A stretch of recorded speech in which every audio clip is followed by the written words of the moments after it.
Right abusuafo mo bibia kwa aba. Ha. Mla na so mote yanka che.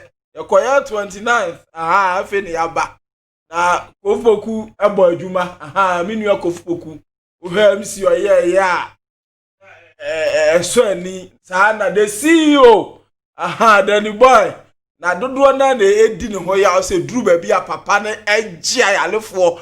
Yale nkase no fibroid ne ayifo na dani si na ni kum no odu machines ni nyina ba enye no kore dani no ma bi na etuchi ma monfa ncha yen the CEO 31st no ma ba hia no anu kra de muhu yensa eno ma wa kra ba no ma ya kokra efura brochira ba ye di betwa 31st no ha do no de muhu no wande nketo akra na samra me ka se free si ya 29 vie papa ye hu no ye nhia no ena nyame adom prophet opatafo awura squad studio ha prophet ya mo akwa ejo bengezi na boko de nyame adom boko prophet opatafo ye hu acho misho akra 29 hu say pressure to ye nyina ya so no ye hu biem ja na say me be 31st na 31st ne so sene 29 no sam na Kofi say 29 no de usi form ena odi hu usu ankasa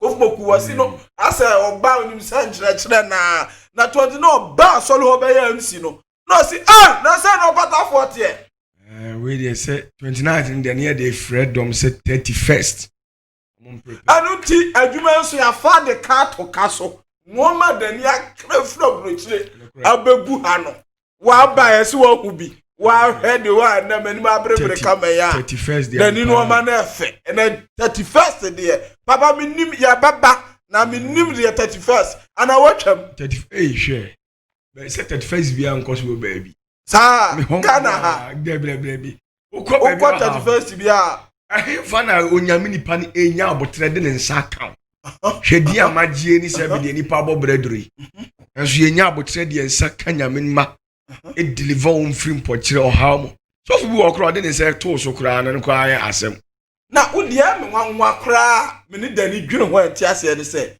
ye watch na tayeko ya 12-1 na agie nsam ne ya pe ba bi akoda udi ojina ma 8 o'clock edru ba bi kra na omo asori anopa nyina abeka ho prophet of batafo na mre adwuma ne so onyame ama eho ahoden ye de ye adwuma no once you start me so mark mu somewhere to jina me na so a wane be bo anopa 8 o'clock 8 no omo akoda nya ni nyina abesa begu aso dem wo na ni nyina na mre eno na abofo no na aba bebiri ana nyame ahoden wo ho ahoden na man say ya prepare answer na easy I believe say 31st there 31st ni there and say we o we there say na ayen sori ba na naja ye ho na 31st no na kunini ni abrempon ahoho na ba ahoho mpemfo all over the world countries different be brave African continent ya na other continents nipa be brave ti wa man temu a so te agya ko asem na wo so osimu ntem agya ko ni Kofi de minim se da ne de o mielu de aso fie o de mi wudi obeye ti o hwe a enye se agudie bi ati ase ahona 31st no yes mainly profit ya so kumasi wala ya boa ya ho hwe no ma ya so agu he ya mumu am hona mu jiram dendende entra de ahwe be twa tumba 5 na answer na no sofo home ye ba abusuafo 31st won sam de hia me pa titi we ye ba isi a Yankupon share friend prophet opatafo me ton sade afro e 31st December watch night ma me papa e 31st December ya na prophet opatafo abreposu bontene ho ana ye kanyame asem ne yedi nhira no awura fefufrum 31st we e je 31st we ye Toronto fo kra ye timi aba what wo twen den eje kwa brante hu mi bi da afi mi jiram me kwa kope yedie me kwa kope nhira fa ka ebesi Kumasi Abrepo Junction we dey angel from anim honom a also call Kumasi girls and I say Abrepo girls ubesi e was Star filling station e wusi atwa kwanu junction e wo honom a taxi rank kono katro mo say okọ patafo me ton sade afro yare bi na da so kwadan na bi da so atiti bi da so problem bi ni how bia eda osu bia afiwe 31st December watch night me to nsa de afro bomodi nebra wa mabia why yo right abusuafo ayamo bibia akwa aba sane medika amamunya ne ntiye no papa yi wa 29 wie yi wa bre ntini ya mane ma ohome kakra na be enene na nsa free Monday bana ye online yi so ha questions a eba no adoso tina ehu akohia se o se frɛ prophet opatafo mane be yi bia no maye dodo na akura David ani kura sa di bi ba dan me enyi we anu wie na odi bi abeka ho prophet the dikai minim akwa ba bi questions a eba free say we 29 wie eba fie mu no adoso say kofi twro bi ebi kura ho a me so nya type na yentimi ni nyina untimi ya no ye fa kakra bi ebi wo ha wa ye ho adwuma dada ebi wo so a ye nya wo misal na the dikai ye nema de oyale kwata no okay odifo yikura prophet Elisha na sa na yade no Elisha sa nema yade kwata pa onya yale ketwa aso Elisha nema ntua hwe wanye ne hwe ana obi bisa sa da na mo prophet opatafo mo especially wo dia minimum sa wo dia dollars wo so fie pa mo ji obi a mo bisa sika ba afode prophet opatafo ada na mo dia da so nko me wada o ma o that's money how me ji obi bi o hear me I believe so be awon here. God bless everybody. America for Yamisram I feel my hear me UK for Denmark, Italy for whatever baby I will be a me bacho Jesus Christ has been me the two fie bi a o hear me bi am Israel me da masi bebrebe you see sometimes you know say onipa advancing in knowledge na obey equipped in certain things and yes say yen prophet fu every tete no enyina prophet you obi a he holds the keys of prosperity and it is obi a okoyi fish obi a opay die bia te se obi a fisherman a okoyi fish so one fan na mo anso drana no a odi tunsu no mabo na o mefa otiase na ye wo ade bi wo bi awiase a from prologue ye wo the 7 prologue no omoye ahomone nsu omo wo wiase na sa ahomone nsu ni nyinara omo wo omo ma ewo ho na sa omo ma no omo susu omo sori a omo ko asori fie ye wo the sons of Belial, the sons of Jezebel, the sons of the Queen of Heaven, and are the children of King of Heaven. You were Queen of Coast. You were the sons of Lucifer, only Luciferians. You were Satanists to her, and omo ide aka omo ya homone so. Na sa name we say. Na oye sa prologue for ni mu baako. I was the son of Jezebel. Name man no oyare kwata no. No oye the son of Jezebel. Jezebel gina ye woni mu. Sa omo ye Jezebel asefo. The reason ti odifo Elisha anji na doye no na ye de a ode bebo afode no. And he say Nema ye obi anu omu ade. Nema. Yes. Umuade. The man in your favor and said once in a blue moon he had the opportunity to help the Israelites. Now when you soldier paying pa eti or help Israel for no once in a blue moon. And a ma onyame edin kaye du man. But or you be anu omuade or kasa rough.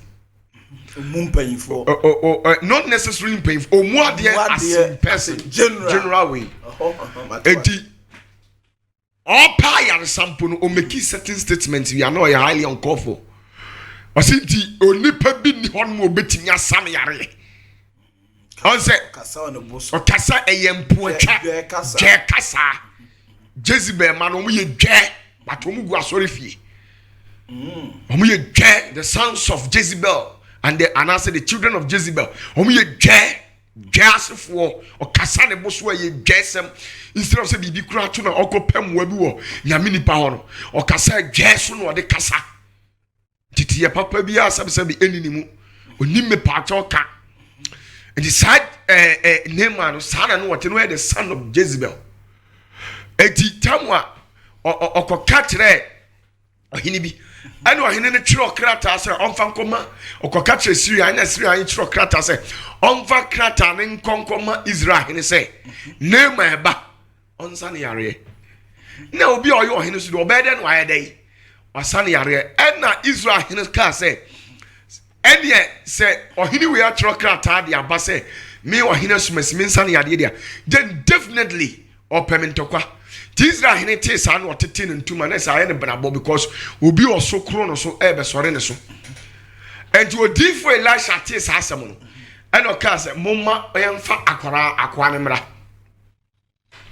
na ɔbɛsa ne yareɛ nti akwara no so ba no ɔboa no ho na yɛ deɛ so ofiri sɛ ɔyɛ rich because obi ɔyɛ military general deɛ ɔyɛ rich a ɔkasa ne bo so to obeduru ɔno so unse onyame ɔhwɛ deɛ tia ni wa ɔhwɛ deɛ wɔ nipa kuma ɛna onyame nam ne difo so ka kyɛn sɛ we omua de wɔyɛ dwɛ hanta wɔ ne mu dwɛ kasa wɔ ne mu nti ka kyɛn sɛ ɔnkɔtɔ ensuo Jordan mu odifo Elisha kora mpia mehwɛ no ɔsoma na kola Gehazi sɛ ɔnkɔnkɔ ka nkyerɛ no nti wa mpie kora so ɔyɛ dwɛ oh okay also so san krofo na bi ye dwe pa o ye dwe a scan no mo pa so for the scan or pe nti man is scan na obesam yale on sam yale ma me nko that kind of prideness very arrogant o munipa no dia betre nyame fie pe nyame nsem ayaresa ba se onyame ji oji ni se be ye na odifo na nimu nyadai enwu ase ene na apam a oye enti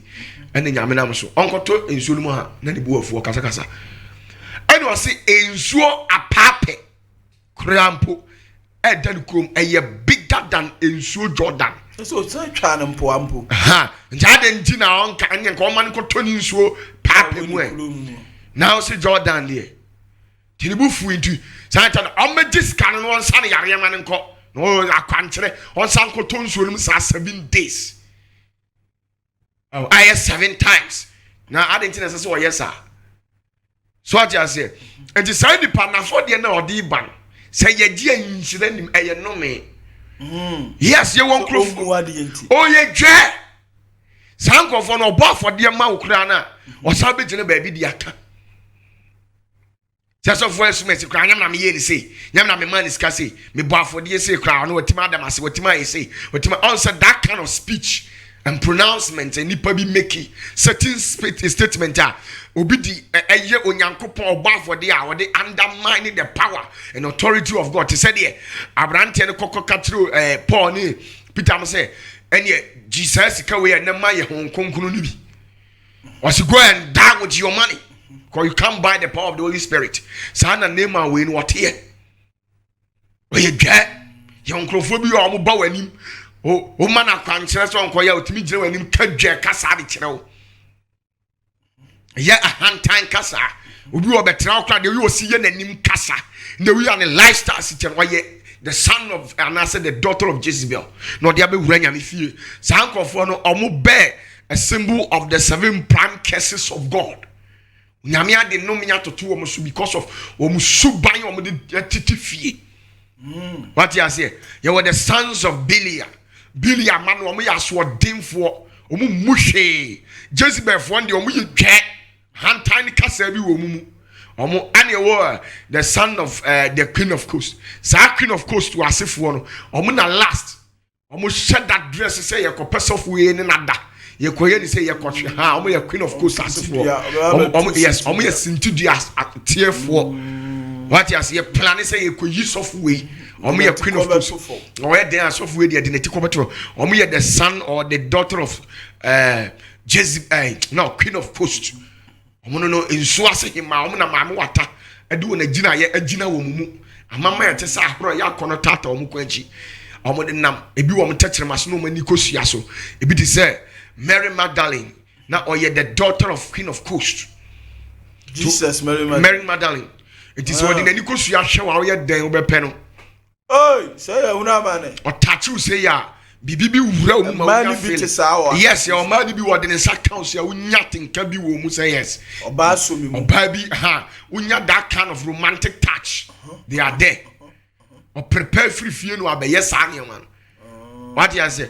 Any wa Queen of Heaven asefo no na ya atatere e bo afode de manyame foforo to no wote nyame fie but obesa akobo so so I know you why they oh yeah Queen of Heaven no no omo bo nyame fie so omo sa akọ ya antoa so kwa antoa obeye we obodua we omo Queen of Heaven omo no omo gina ye ne sa na te ne wo the sons of Luciferians and I said the sons of omo na omo nka no kore baba be zan nyame fie okro ba be wiade ba be zan wa be gina jap wa japade no de ko onfa ho wo ye torofo di agro ye elder wo ye deaconess but ntro be twa to so no wo yu hu bibia no enye den enye yie so what you say enti san for name and there no enti sa omo ye enam ko from prologue for no omo ye the seven principalities of the world omo ma wa sheda do omo gina sorry fie obo the fight Christianity.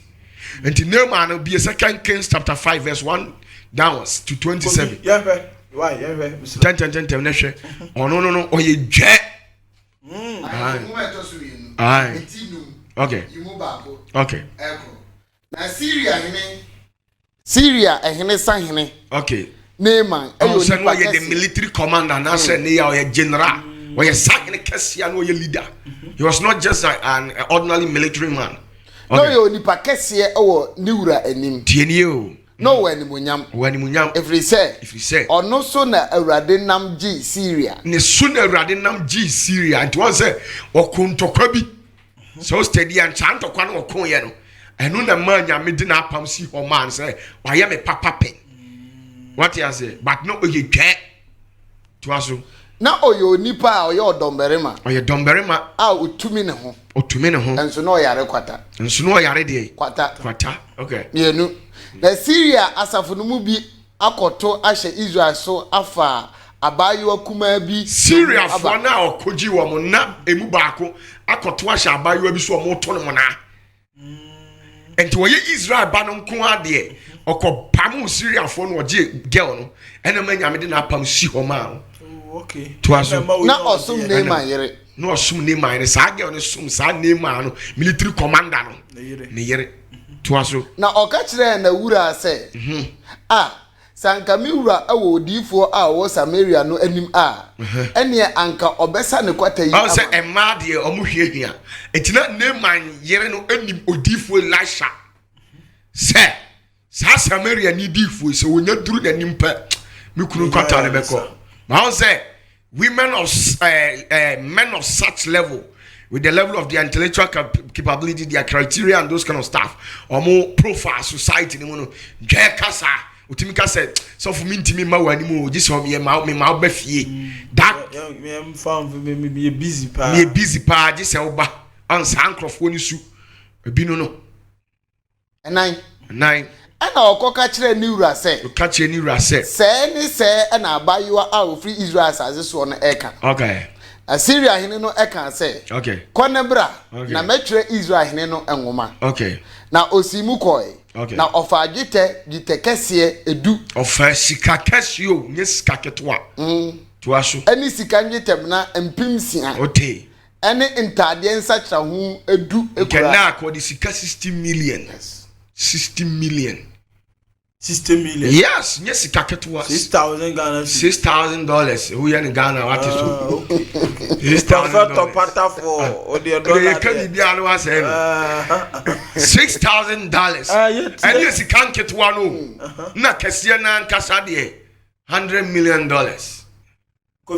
sorry $10,000 for the Ujana Asia na ode nguma no bra Israel hene se anu ode nguma no bra Israel hene se nguma yi ka wonsa okay hwe masoma makoa nema aba wo nchen se okay sa ne kwata no ema no ati ase ohene no mom nsa nema kwata na ohene betimi asa kwata okay to aso enso ana Israel hene kenkan nguma no okay osunso an ntade mu kan se okay onyankopon eneme ana makum na mamangwa to ati ase me ohine abeka kyerem se mensa yale me enyame me timi kum na mama nkwa abeka we nti so that krata we abade ya ne so pemini manya ntokwa sa chance na Syria hene ho odin che Israel hene To aso. Se oyi ensuma ma waba me nkyɛn sɛ mensa obi kwata yi. Okay. Ampa monhwɛ ehunu sɛ. Asɛm ɛna wɔpɛ mi. Asɛm kɛseɛ na wɔpɛ mi ntɔkwa. Okay. Angɔtwe. Na Nyankopɔn nipa Elisha ɛte sɛ Israel hene esunsa ne ntade mu no. See how? Ɔsoma ma wɔkɔ ɔhene no nkyɛn sɛ. Adɛn nti na wasunsa wo ntade mu. Okay. Ma no mmra me nkyɛn. Okay. Na ɔnhunu sɛ odiifo bi ɛwɔ Israel. Okay. Ma ne mmra na me improve nkyerɛ ne sɛ odiifo bi yɛ dɛn ɛwɔ Israel. Israel. Samaria fo odiifo papa no wɔ hɔ. Mmra.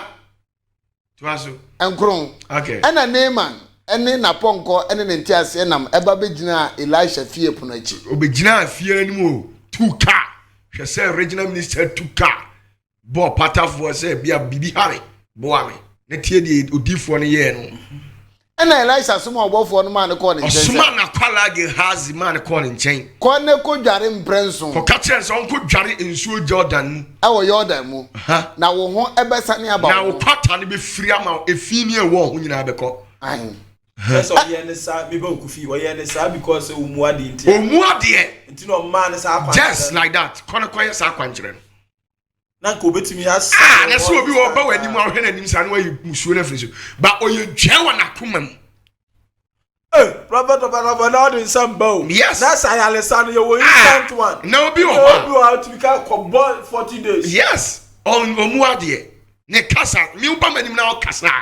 Ubu adie minim de meyew. Ana Omuadie o ye dwa ofi se woni mu aminim de meyew. Na sa mo bomb mafia. Enya mafia ne ebo. Na na mo tiri mo. Enya mafia ne ebo. Oye dwan kasa. Je recently obi ban ho. Oba tell me nimu a oyare the system ni nyina o. Tell me radical we Omuadie. Oye dwa ya hantan. Sika kakra wanya nti. Hwe ni kosua so saa. Na man final judgment say uncle you should akwankyere ni 21 days. Me cancer na me nya. See identity the way amasia bi rade nti man yi yare no at once. Na ma ka chance uncle ba akwankyere ndo no ntimi nsori anadwo. On that statement. Onu sab wakobo na ko hwibra nya ni problem na. Odi banyami fie no. Na wa yama no. I say that kind of statement. It's like what be a company. Na obi be page ma wo se won ko na wo twese na omla me shade ma say. Wo say adenti na ne ya wo mfa. Na me nkomra ansa na ogire wani mkasa kasa. Is a sign of what? Disrespect. Obi a wo mu ade esu. What you say? Enti ba to aso. Enti o de ti baba sa ne osika no na se sa na tie. Yes. Obi wo ba wani ma. Chairman. Obi wo ha wo hwe ne say ya nipa wo ha no. E se ne ya wura sunsum kla ne firi o ma ne ho ton. Kofi yanko. Duba ko. Ena Neema bu fuye. Neema bu ye dey. Ebu fuye. Na wo bu ade anka odifo ne onu nti na akoye. Na wakọ no wose koto nsuo ma. Tie die o kane. Omini ya kum ni bu afu sofo no. Na osimu koy. Na osimu ko. Eka se. Na o ka se. She. Mi susu se. Na me ka se me ba do nsa beto so deliver mo se me nsa ankomela. Free na obefiri aba begina ho abo awurade enne nyankopon. Okay, me ka se me call patafo kra no. Most of the people they normally come and do that and I just watch them. And you we kra nka me nkasa. Ba me catch us a cobra say. Me your cobra ni nyina uni respect. Hey, brother, na the others when you. I'm telling you, some ye mintinya me new. Ana me nyo bi afe na me se me ye difo. Ana wiase ne inform pa. Obi en ho odie owo sunsum aduma okwa achiru kɔ nanim na ye ho se wo ye gangster obeboa oda. What do you say? To us. Na ode ne nsa asra ho na wasame kwata. Okay, me kasa me kokro be pie na odifo. Na ko abo boni nyankopon din agye. Break you up papa. Break you man ho ato. Aboton so kase agu ne so. Hai. Ahunhwe man ye ofri ayi ba ya na ne ba ode ni nam akobe. Nya bibia o. Eware ka cham se wa bre. Wa bompa Yesu ogu ne so ache. Na sim sa, ma me nso ne hwe. Nemom no na oni abotre ma onu nyame. That was the statement God said. Yes, also sugu no so ba oni twen. So what twen nyame. Twen also many time. Only time na ho na menya time now. Dia wo kosire nanim adom ni time. Enti na me yere ko bra ko bra mitimi bompa ye sani panya na ma jana si ho na me hwe se wonti unya time ma me nya time ma una wo problem ko also unya den unimle timi ye na afa ni hu se wonya mere no enam gina no so pa nya dana oh I see esa mafia wo mu enye mafia na wo mu Robert Opatafo ayo nipa ni su enti ano punishment ya de mafia sa wo sisa na tane wa adwene yi a udro nya me fia nya enti sa odi skaba na wanye Debi oye je wudi sika no wudi ni sika wo do be kokogina ba bi se atale we mi na de mahadifo no enti ani ba bia se ko difo no so odi bibi ko wanya papa hefa na wo odifo ba ne ko na ni mo ba bi na do nza be ko a onu be pia be hwe yeah symbol of prosperity and riches so enti na pa study say bishop we preach and as of we preach not all be sure I stand here as a prophet ontimi nshirama ni mam until say okoti prophetic anointing what you say to aso na bokọ ebe hu dumienu Damascus bontene abana oti ene papa eji Israel so nyina o si de amana Damascus bontene yes abana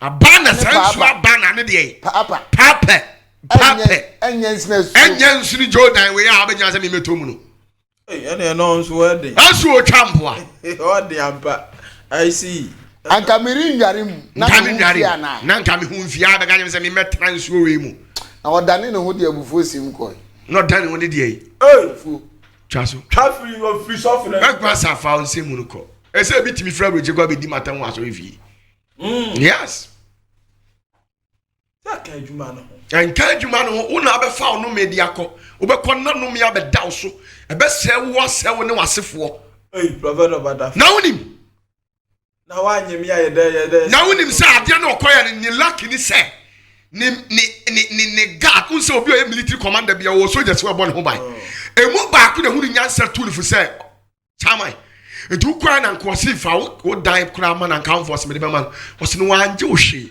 ni wo se ko tonso no eni adenti na nkoto koto mu na bra wa so ase ni wa koma ase fa ma no so aka sa o de mate ti obi na di nyansa so eni mu anko wanye nko be kese no last anya ni pa de ni di rofo musu ko hu nya mi ni pa wa ben a o hwa ne sasu ni wi asa ko ne ma ye careful o kasa a wo ka bu a wo kasa no twa ne mpo aba wo nya we obi wa ne ma akotra odifu Elisha ni ma wase me so me ye difu so yin identity we dey senka me ye sofo prophet Opatafo enyo na be kire nsawo ye enyo na be kire nsawo ye sofo tie no so ya tim eye mpu atwa prophet Opatafo ye wo ba bia ne nwosra no ba bia limito ye wo ba bia wo me ho adi a kire enyo na be yi ho adi a kire no wo so ye nyame nipa you should know say we what you say wo susu wa wani be bia na wo so ye nyame na adent wo mba nyame sembo ati sa wo so ye nyame nipa na so wo Jezebel ne ware anse wo twa ne mboa ti wo nyame nipa na hwai obi timi ba be yese ono so wonim timi hwa na na ma ye din o kasa na ma hye oda se kɔ ne bra me mfi ubiem umfrɛ me ma me mfa bi yes o ka santi unam enya o ka santi upa o nyame nipa me pa kyɛw me sɔfo ebia sesese ba obi timi ba no agye dem sɔfo ya ye adwuma na kyɛ ye nye nipa ketwa sof panyin wa bre na we sof panyin na fatira fie ba no ese wo so me timi come spiritual father ni nkogi ntum enkoye se papa o se ye adwuma na kyɛ enye nipa ketwa wa asase isu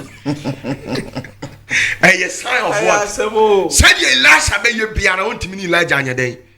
Yes. De o kasa a wo kan eno hu mu aye. Ye hono interest wa ye sika. David o ye dwa. Ye dwa ntini ya ngini sika. Ya ngini sika o ye dwa obo afode ma nyame cross ad be di nyame ate. Wow. What do you say? Masuma de how do you say? Scenario no clear ho. Na ye hwe de to so mienu. We no prophet Opatafo ye ba ye na Abraham Isaac. Okay. As a drew baby a nyame na ye di na chi amoboa ye a kire na akwan. Okay. As a drew baby na ni trimu ya he den dodo. Okay. Because drew baby on. Okay. Isaac you see ye nkoku no. Okay. Abra na enwan ne mmoa bebre wo ho. Okay. Na asa kokum ni pade na ho na nyame asa ni trimu ya he den dodo. Eti na enikwa enyantim ontimi fa aboa bi kura nya Isaac pa na wasi kokum no Ebo for the nyame prophet of Patafo. Okay. And you see, Edu baby kro bi fi say nyame na do won say illuminate ni ana no enkum ni pay. Ehon obi asem obi sa no say ye ma uchirem because wo de uchirem a me to ma me nipa ni hu. O question na ye bisa no Isaac die enti a ye kokun Isaac no. Na prophet be chirem no. Tito obo jembre wadaoma. Wo aya wa nya wa obi atimi nchire mu. Am ye nyanti ase ni ye. Prophet of Patafo jembre na papa Isaac die ni mu ma me. Okay, nyame shiro bibia. Isi sadie na esi ye no. Bible ni buura gu so se maka tse Bible no problem wo ho. Chokonko odi ya ka en ka tro konkono enye tro konkono eye tresem okay eye tresem enye konkono eye onipa na kire enye nyame na kire ye what you say okay Bible no problem ye dey original books a wasanke ye de ka Bible no ho no ye yi free mu ntiji sa wo study Bible na wo study nsem bi o mo kan what me hu books a wasanke ye de ka what you say and a Bible na nkasa Matthew say baby kakra bi 45% ene nyame anu asem de aka ni nyina ye slave masters o ma dwene no mo rehiem se ne be ebe wuruli yen abibifo ne ya dwene ntimi nya adwuma what you say sa asem no mo kire on ho no Bible no just o throw light kakra ne to so ba wan chirechim ama ye hu the reason tia nchiremu akasa o nchiremu ho efa Isaac kum no yes ya yeti wadaoma enye Abraham na ye ni eye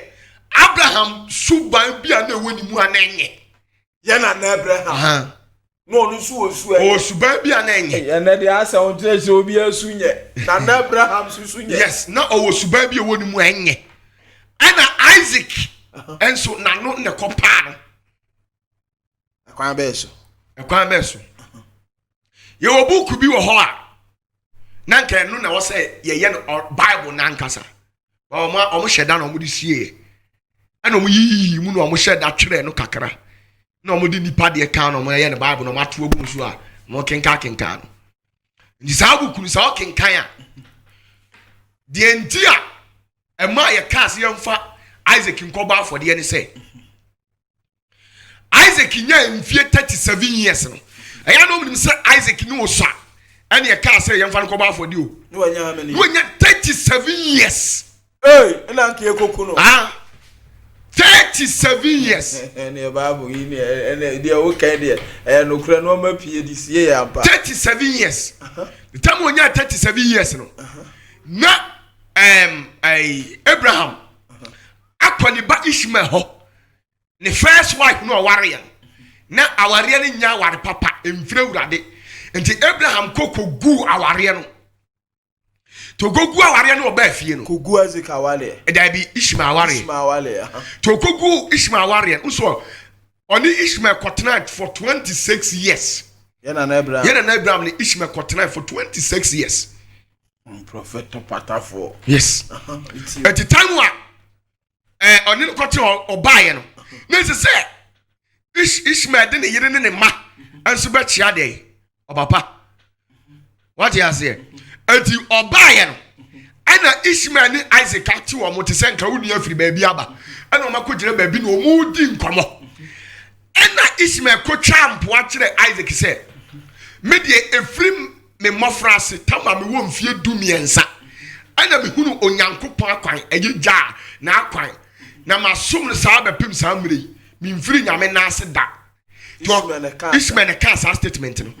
Ena Isaac su kan say Sam Smith we menim eja nete Sam so say urade pempo no okasa memfa me kra emana me susu ma dey me su me dey sa me kra na be dey ebema no so obi e kan de edo wo ha obi e kan de ono aya manyame eja Isaac ya no ka kire Ishmael adenti na wo hoahoa ho nyame so ma wo so nti nyame a odi na chi nti wo de hoahoa ho na me kra no se nyame akaso pen kra kra ne ya me de be ma no amena hu se me so me don kra che okay e de time wo kasa no na Satan so afiri asase ne so no oni nyankopon na nete ho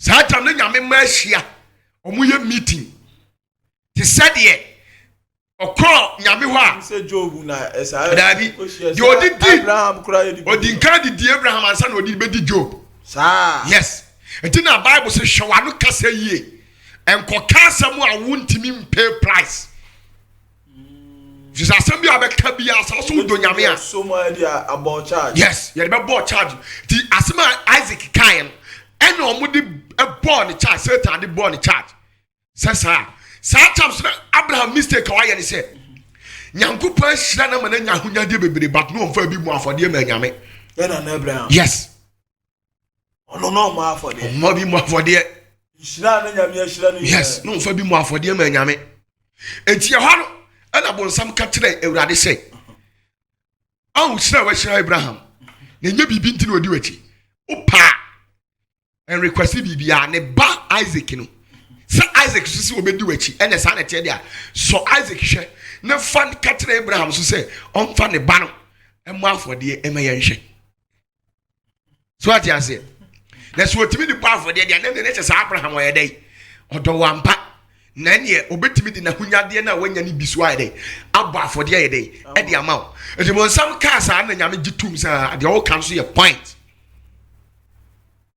ɛna nyame ka kire Abraham sɛ ɔmfa ne ba Isaac a wanya mfie 37 years no ɔmfa me ba afɔde ma no saa tam so no Sarah so ba ko pɛ eti na ayɛ Abraham den sɛ obetimi ayɛ den ayɛ ɛna ɔkɔka kyerɛ ɔkɔtwa ntoro kyerɛ Sarah sɛ ne ba Isaac anyina firi adi mfie aduasa nso but onimu nyame akwanto wɔde ne kono wa fie na akɔ kyerɛ ne nyame akwanto ɔma ne fa ne nkɔ ti ana pa ɔmo ano sɛ no so asimtim pɔ sɛ ɔde akwala ne kɔbɔ de afɔde nti na Bible sɛ nyame sɔ Abraham hwɛ sɛ ɔmfa ne banya de ɛmo afɔde mistake a ɛkɔ baayɛ no asa no ma afɔde dabi don pa afɔde bɔ nti hɔ no yɛ kyerɛ letter de to sɛ wɔn a onyame ɔmo sire bibi obi wɔ se Awurade sɛ menya adwuma yɛ a mɛboa wɔnya adwuma yɛ bɛpem nɛ ɛnu bi na Awurade de no me ɛto Cain ni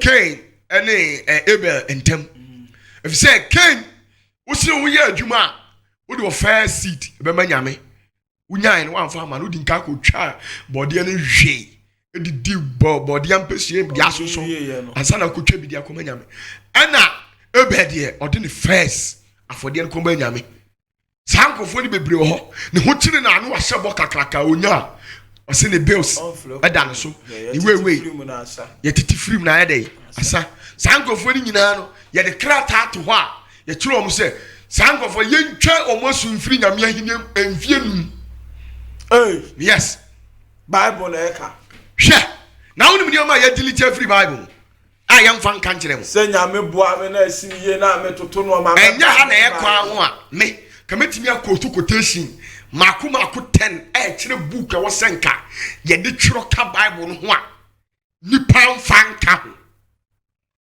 ɔmo hyɛ da no ɔmo de sie ɛne na the secret of the original doctrine of God but ne nyina so yɛatwerɛ Bible no bato hu dagye sɛ mekyerɛ wo one ma for the nyame timi you free la hini o se dia ma boa na wantimi ameda mase no mumpam ne mfiri mahimie mu mfie dum ne nkɔtena kuro n'akyi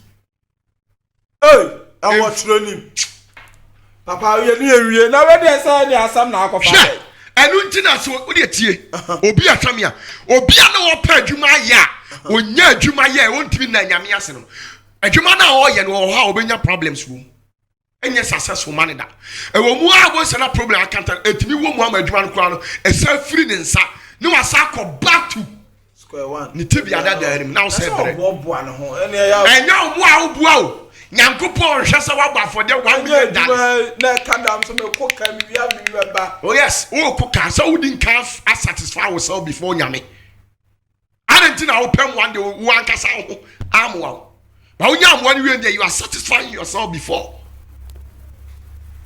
what you say na se binya amwa nyame bo omo no afɔde bo ama na bi wanda nyame ase onu ni twaka yes woni trimo ba obo na nso onu ni twaka fasa na fasi wo ya tworo ho ye omuma bi wo ho a me mpese enye bibia kama bubo din ya tworo muma we na wo say kristofo mu hia and then this bibles no answer me karibi Nkari bi why? Because bebree are full of lies. What you say? Abraham di oya no. Yes. Wa ma for the Yes. Oda me tell book ba ko pe. Book ba ko pe. no ye de he no.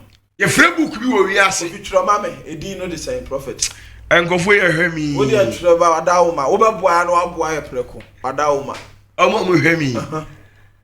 Me ma mo. Wadawo ma. Ba wo se Kofi Afapen. Wo de atro ne Kofi o pa ye de. ye pe dia ya kuma so la de ye sinyam djuma na ne ye beye. Ye nka say ye pe apepe bi echi edi.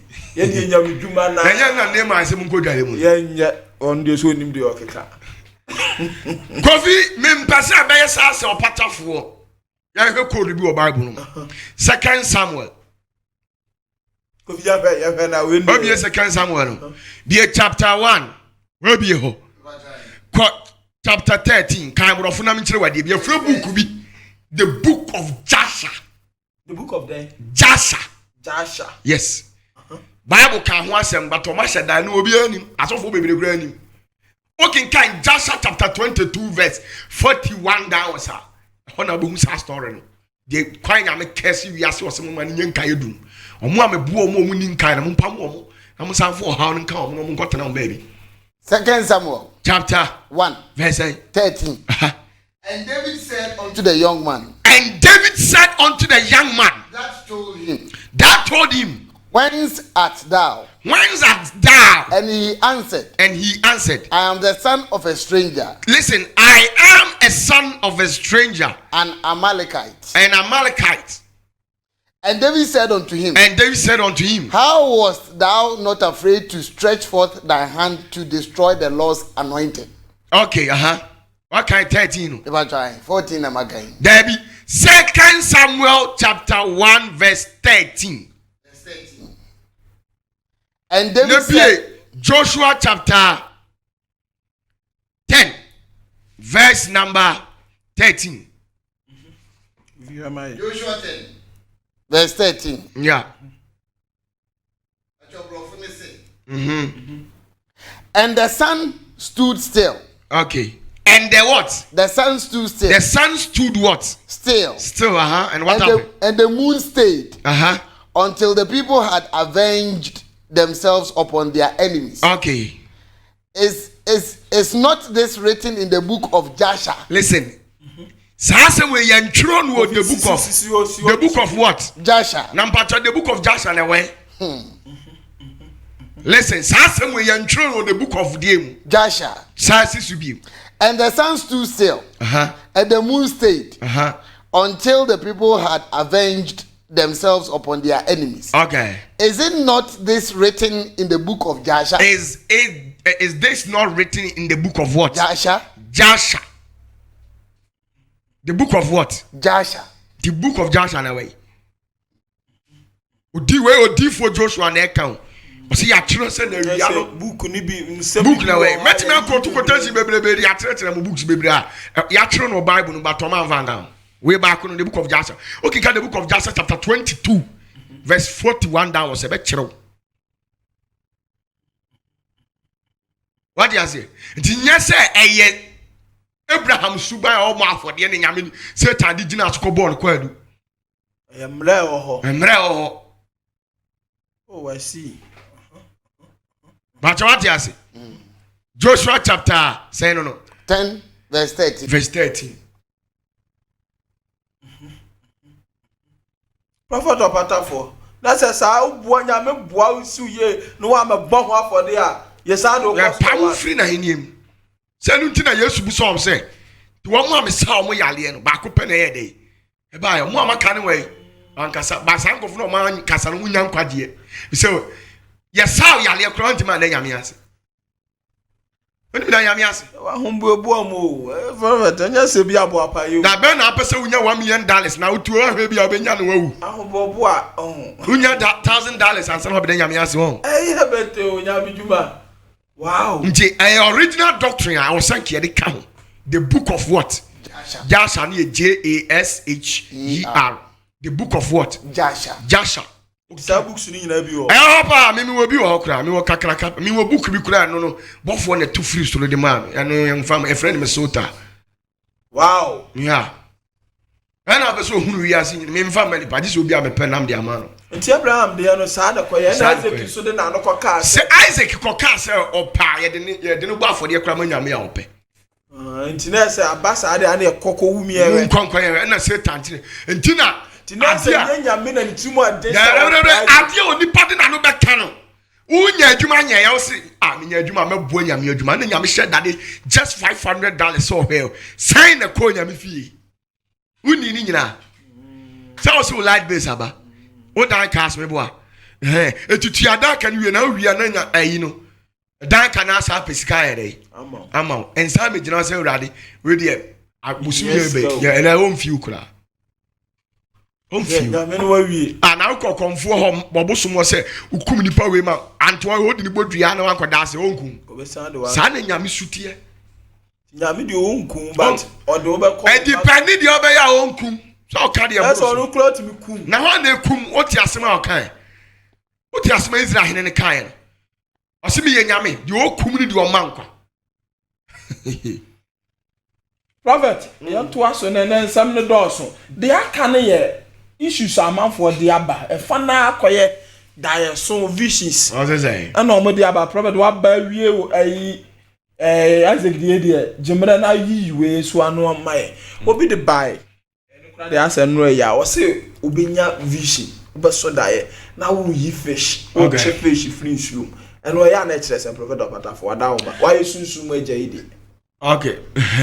Fish no ejina ho eniema bebre so onipa ni so dae na ya che fish ne dada say ya munu ana dry fish o ma wuo dada ne o basket mu a ye kire ne say otu akwantu obi sa akwantu na otu ne bire nyina ba ye kwa fish ya che o mo dada. Yes. No sisa no. Yes sisa no. No sa na yes tie nchire mu no. Otu akwantu obi ne bire nyina ba ye kwa firi se nipa na oni ne tu akwantu no ne tiri mu ntene no esum ana odi bibi sie no onya papa. Minti bi fiti pekwan ka so oye papa. Say sumo ni trimo di BBC de oye papa. Okay. Ebi ni say obi wa na no obi asisa ware. Anasa uni obi be ware. Ana unu kunu ho. Na ba so dae. Na fish wo basket team. Yes, sir. Ana we ri ho na basket. Ana ya che fish no dada. Ya kira o say so wa hwe ya ware na otimu. Oberema na oba na ye bibi secret ana ukoye business na wo so sa dan na ye kire o se nipa na ukoye business ana nipa wo ne kokwa so o wo tirimu pobi different agenda ba wo nya we eti bra wo bre nyina de wakoma edim no wo bre nyina ba ye kwa ko hu edam no na ya chi o magu dada na wo fa Patafo na meka prophet Patafo de ase kire no yes wo bre nyina ba ye kwa na the red fish a omuhu ya wo chi wo mo ne so de wo chi ne de e kire se wo be nya sika pa ne sika na nkwa mu ba e ye pure sika dam so ma wa chi no so wa wo ti bi dra e na ananeta sap oh now the net chief fish go die wo dia so sika untimi ni oh sabo and anya wo ya den sika na bebem but dia wo got fish wo to dry fish ana one kasa ya che na wo se wo wa ko hu a wo to bia na wo sesa no wo tu kwa bi ebu ya wale akwanto yewe ebu a wo bobra bi ye kire so obra nyina ba ye kwa wow prophet of Patafo yes na ye hwe de o so da ya na ko krom bo so da ya na abrochi ya ifiri ho nyenne adankwa ame mitu ye me nka me fie kwa so da bia da ye no wadu adankwa ame eno a kire se prophet of Patafo yes onipa no sum nyame a de nyame kire ne se enkonu ye ne fie enkonu ya dan so empaye enti san konu ye nti be ma wa ye den so be hu onu nyame ani mu nyam tu nya vision akọ okura ase a frequent de bia na mkurum de bia na mkurum ogu oti abrochire oh me nkase nyame ni mu ha eti asase so de unyo oje enya oje enkonu ya dan so a wo hwehwe nyame ani mu ebi asika nsem ayansem basade na de bia aba okurum ne ya ne o mse yan ube obu oti abroche da bi o se on se de ni beba ni krom bu asana so da ye kire wo se enkonua efie ofie abosoma hugo ni aginade tumidi aboni nkonua e de ato so no empan firi wonte wo kra wonde wo spiritual nti saade ni ntino ebeye de am ade a wo hwehwe firi nyame anim no nsaka obi a wo pedi di no me down so curse down so ebi kura nsi da wo so dan na ko kroma frequently we are so for kura no me down ebeye de nsa wo obi a nyame anim nyam eni da so na ade o Daniel Due mami nue. Abete. So die na ko kroma. Frequently. Asofia. Frequently. Osu da yen wo tiabroche no abagana. Na ni de Asofia na yo ko he. Se ho nwa. Aginade bi. What you say? Obi o ha wo bayi aginade. Bayi aginade. Bua wo bayi aginade. Sa bayi aginade ne yanse na bua na mo yiri mu bi a okunuma na bi a wo mam. Bayi aginade ti yanse na ma oni anyewo a bedi nso be hunyam yanu ifise nkonua do bi so hunyam yanu munyam bere na nkonua da so hunyam yanu munyam enti di pani pa won checking obre wa brabom pa ya se kire no oni pani check mimi ona ma ona na google betuma tro da ya se diet ntina nyankopon adoma chede nyina ade on fa nchene diet so adoma chede on fa nche prophet apatafo na ya hwa bu aye ba ko de ode be kofi bogu asere sa on do so da ya mo na pam no obi die na hwie ebi ya wowo ebi ya nkraman sane sa da yim eno prophet apatafo kire sei beifo na ebe kunya ya na bi aya esisunsun bi pe wachiw da bi ya beifo pa tata enye sa abo bi obehunu da yim bia no ena gina principality kura ena woku se utaso da yehu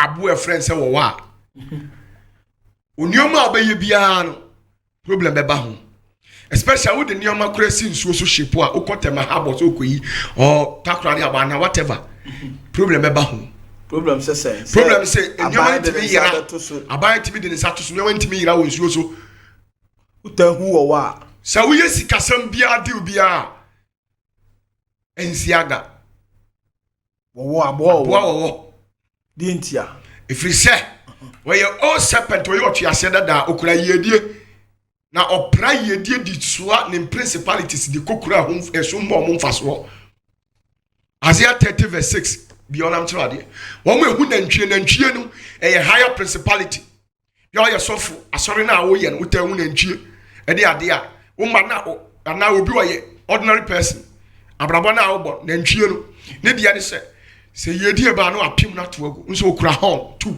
to you very strong a higher principality obi out hu lion na wo show mo court secret society a higher power and a titaw e pel kra aseno but odobadam ahuchirem amani hurukuro bacho kan o se Isaiah eti ediasa yimu ensia Negeb emwa ho atemu Negeb de amwa ho atemu santi we nya mu obi medino metwa ntoro me ya za ankyerɛw wofa ahoyehia ne ahokyere asase so wofa de so wofa ahoyehia ene de ene ahokyere obi a ne ho hiahia ne ho kyere no ana den ene ahoyehia okay to awa asase so okay de jataberie ene jatanini efire no de ya jataberie eni jatade enini na chese jata oba ne jatade tu shia omu vision mu spiritually a omu ye da entities and principalities omu do kwa mani hunu oja mani hunu kurum ba bia hia ne asesabo to aso na den de ahurutia ne owo awotu wo hurutia se wo ne wo anase wo a wotim se obi tim so da wo atu seedi nachi omu nyina no omu ya hokyerefo ahokyere na hohiahia obra wo wiase enye wo wuo bia to aso wode won enioma agumfunu achi wode won enioma ayedai agumfunu achi na wode won akorade aguyoma achiri aposo yes wode ko oman a wo ho emma mfaso biara no nti oman a eho ma mfaso ani baye wiase se ya gini pansam srade ne ye dia to bayi kukuom baye wiase wo di srade ye dai ba ye dia to oman ye ho ma mfaso so ya ji obi ye die dia kwehye nsuase ntina abeso ni da ye ne ya load car na etwam especially when we so that you nya sika o daye mu no so wan ko hu difo abebre se be obebre o wiase se ya samo this principality ni nyina yeso ani pa yedie ni o mu hira de ku sa tu hu mmoa ne sa na enye ensere nkyere wo mo ehia ne asesabo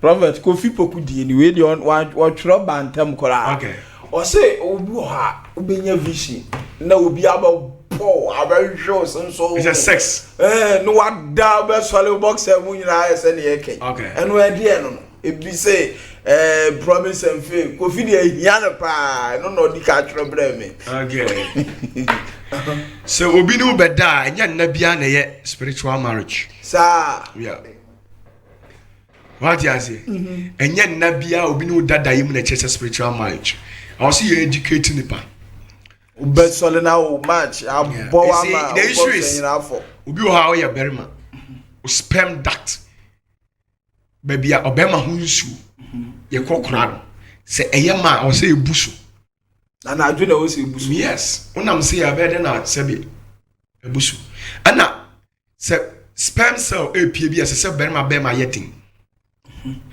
acha se wati masi ya se obema mpecha ya ne hu nsu ntimi mfa ne mumpie nti anadwena ho achi na oberima apeja no na accurate something in the form of a vision what you say na aso nu oba bi bibi na aba enu nya spiritual marriage sa ayo sperm duct na ayema na overflow then we was a dinner say nyansa na ayeba it should be once in a blue moon that is if one time have sex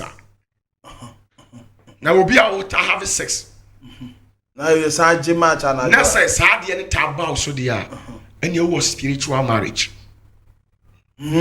sunsun bi no da say be week a battle aso 3 a say week bi e ba one kora wo spiritual marriage week bi a 7 days bi a wo experience ba ko a wo spiritual marriage wow oba ma bo so me kora wo experience it 3 times wo spiritual marriage yeah but say be about 2 months 3 months now once ba ku bi betwa ma and enye hu nsu ababo so say pie nti no de enye spiritual marriage or say pie the same thing also implies to oba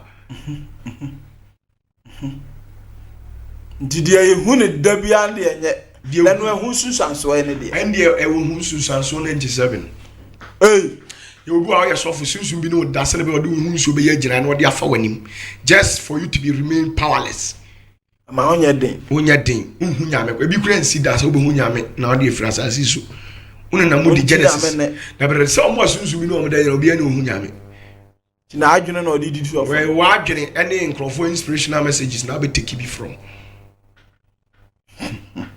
prophet Obatafo ani tio what is it ana obi wa sunsu bi ji hu nsu di ye gina ye e di gina usika se ne be ya obebre wa asase so promise and veil yodo sabeso bia na ajiegu obre diso oba wa so da ya na so o ye wedding na ye ne onim say in the broad day life no ye be ware no ana bi oba ye wedding so da na ma ye wedding kakraka bi dia abra nya wale ubewu ye wale wa kum dada yeah prophet Obatafo so da na ye wedding obewu ye kum dada na ya nya vision ya de dafunu nya na nke ye obi a nya so da na ye de dafunu oboa obi a beka say ye obi asere onim de okeka ya de dafunu ye oni na mayi ase ye ofie no nyu enu nya owu se ukura bag na hye yi tuma na utu kwan a ene na ye wu eyi owu tu utika mu ni asiwu akwantifu ni baabi a owu akwantuo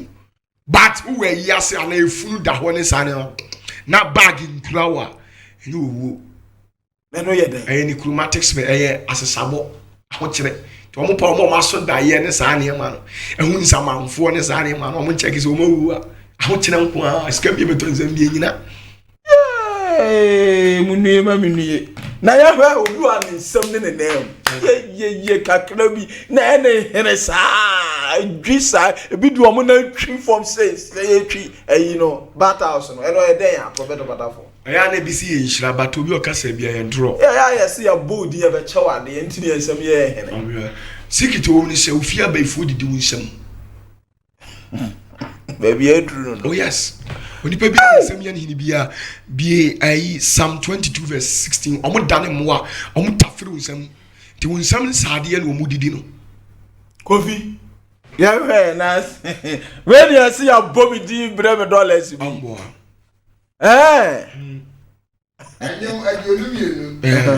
What's say? Nipa boni etise akraman. Nipa boni ni tise de. Akraman. Tise nkraman. Atwa me ho ahia. Omatwa ho ahia na do the soul spiritual and physical day broad day life. Na waboma ba me so. Oma bom aba so attack. Wahire me nsa ene me nan. Wahire wo nsa de. Ene me nan. Hwe fa na taya wo ehene pa. Nsem na one. Yes, ya mo tafere wo nsam di wo nsam srade. Ti sika bia be sto nsam bia nso di. E ba se mo sunsun space bia de hyew. Se sika ba ho na mfa nkodi nsam hunu ma re ya hondo. We are senior there. This a wo hye no. Answer when you at one na ofiefo abe is person. Nti ni nyina ye 31st ya ba obe break ni nyina. Said one me break wo mo nsam yo mo hinu mu sika to mo nsam. Said ntira me de oil bi ban. Ya ba ba ho. Na ye hwe obi a oso daya na osesemwa. Daya ndi na mafo twembre ye wa o. Si ye fa mbre o. Oso daya enwa minim sa sine enwa osesa ne sa. Okay. And what just a prophet about that for? Obi osu dan no sesa nwa na so fo bibiri say abrabo be slow say nwa or spiritual apprentice onim de oka osu dan na sa wo sesa nwa onyame pese wo kire wo hye wo ne nipa bibiri be didi nsam ti se de enwa tenkosu ye ete no na mom ye nyina wo enti wo bebre chirem bi blem fan bi enwa no fan bi meselo obi su dan no sesa nwa da ya pa me pepa se de bi opatafo me so no se obefa nwa man fa nwa kura na watwe amempe enwa no yes I see delay in life mboa onim de omo ka leave them let them be oso da ya pa na se osisa nwa uyi onipa kese ya nipa bebrebe de afiri nsem na mmom no wagina ye afodie mai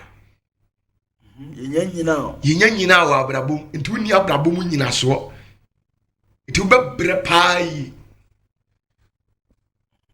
yes ka firi nsem yenya afode bo but nya delay nti obi hu sa de na ade kyen so oba afode na manya me nipa bi gina no ati ase esa de oye bia ye obregu obebre sa na de otumire so e de otumire wo mienu obi otu sibire ye wasase de wo emle na abubo di sa ye wasase de yenkete emle nketwa anya wo mmire a ye kese emre a ye kese ya na so fo se ye nhira domo ni sa ya na mesero sa de e kire wo ne se wo asem bia sew so na wa mpe obi o wo hunim de ansusu wa asem wa nkyene ebe pie na pia ebe hwie wo bone so obenya amane ana ebe hwie wo bone obi wo ha wo ti awarem oba ne ye bibi be ma ne ye bibi ba wontimi nka nkyere obi a ena hyew na hyehyo sankrofo no mo so sada mo pa asem bo mo nka nkyere me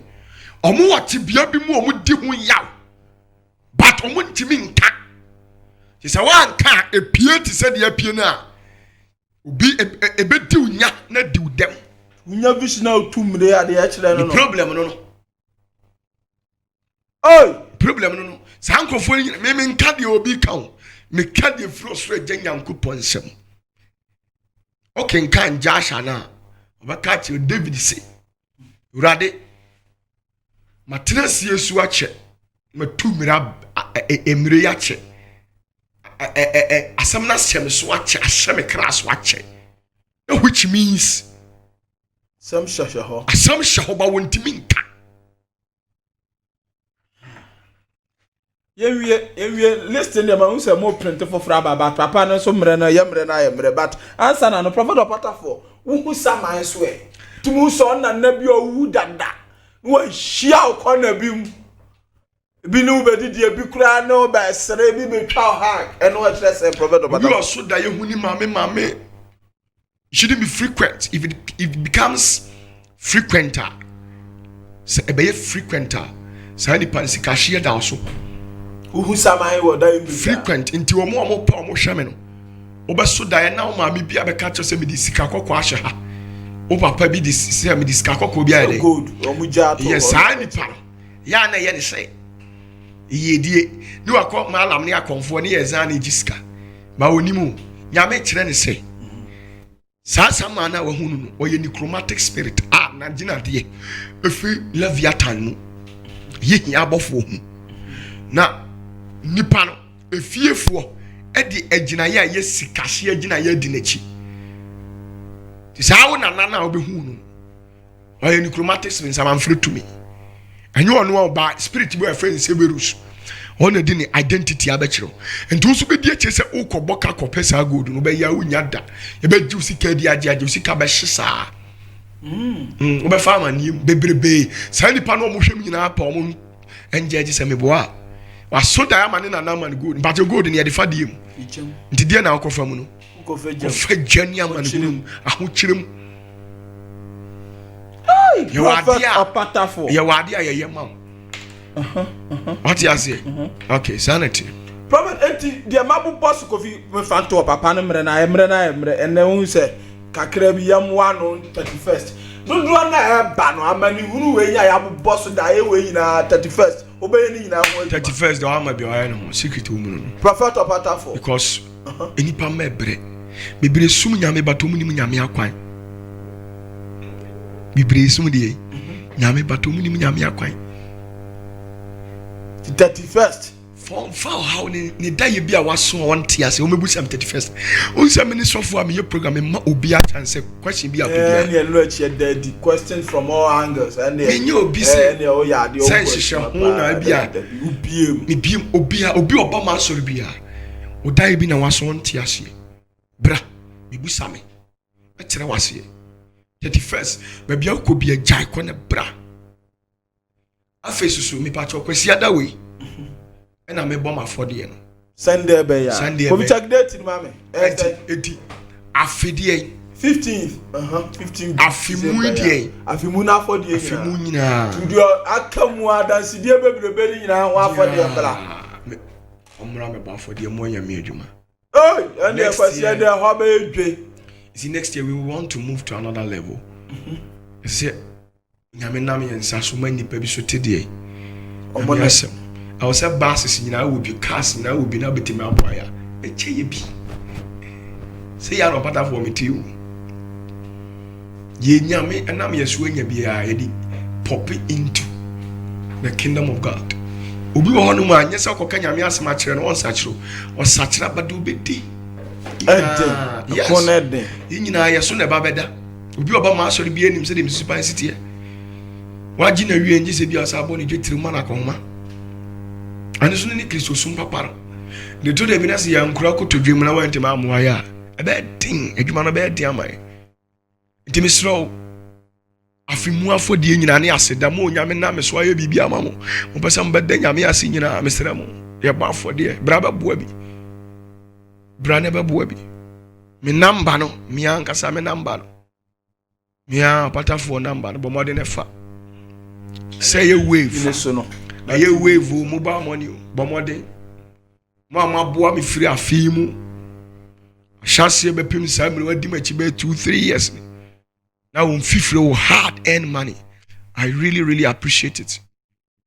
Many aso the other man bia many aso $1 crown the man many aso bia me nya ho ne wankasa misro fache me any power we are definitely a tiasa as na so kra de mfunzo beba it misro uni akuma na me se obra payin so a yankubu Israel bia wo bia tiame adoma Sunday e ba for de aboanya me adwuma Momodin a fan number na me ni nkomo I believe so nyame obajew 31st ni dem bacha broche for monka abusuafo nyama momra omo antimi ama 29 na 29 fu nim die si ye adanse ye pa 31st na mbeti 29 no wa dance you nkofu edi adanse wona on fibroid nane life wona ko fie na mo just 32 omo kokum omo abusuafo nwanwa kunkum ni pasa prophet patafo sa wa dan e bi ndie hu dodo kunkum amafo abusua sa adanse de wi omusi frɛ me kan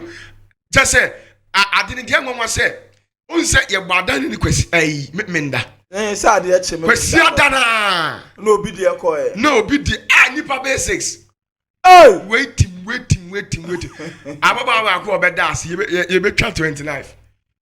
Ose me nana. Samo kai na ona na nkentefre.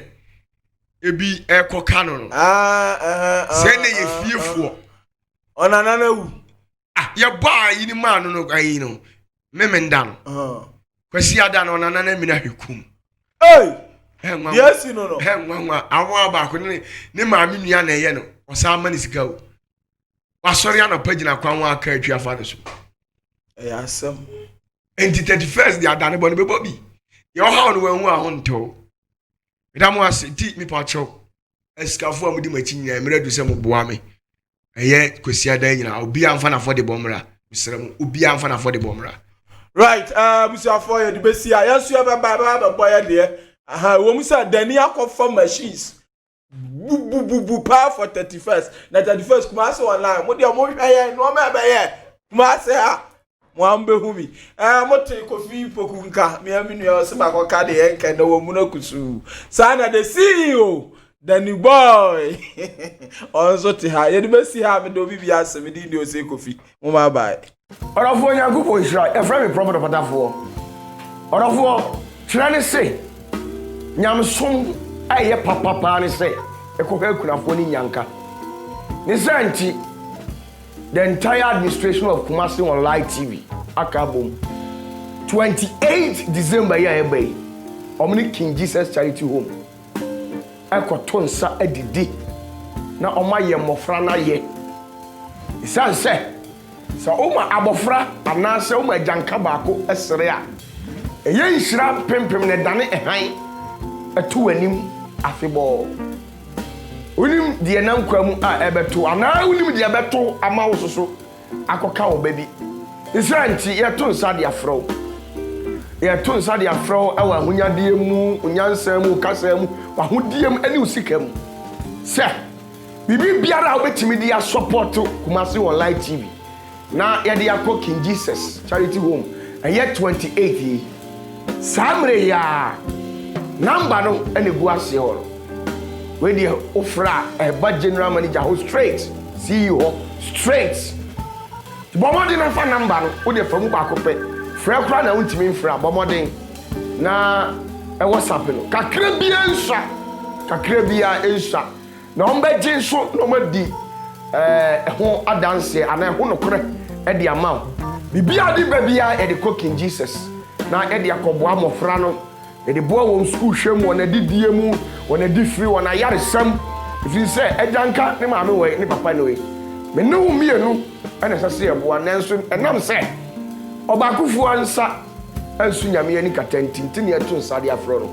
bomodin na de obetimi de aboa e bia no fa boa eye Kumasi Online TV na menim say nyame tiasi na Yesu tiasi de be ye nhira no aye nhira na be so aye nhira kopem say ebeka o na ka awo nto ato ase ene ye funu mu ababia efiru mu ababia na onyame nsoso ebe ye akoma so ade de ama nyame nhira tibi ye hwewanim di odi babia de fa number na da TV na sero na efre ene mpanyimfo twetwe nkomo yakobo nhira na onto nkona ti ye hwewanim nyame nhira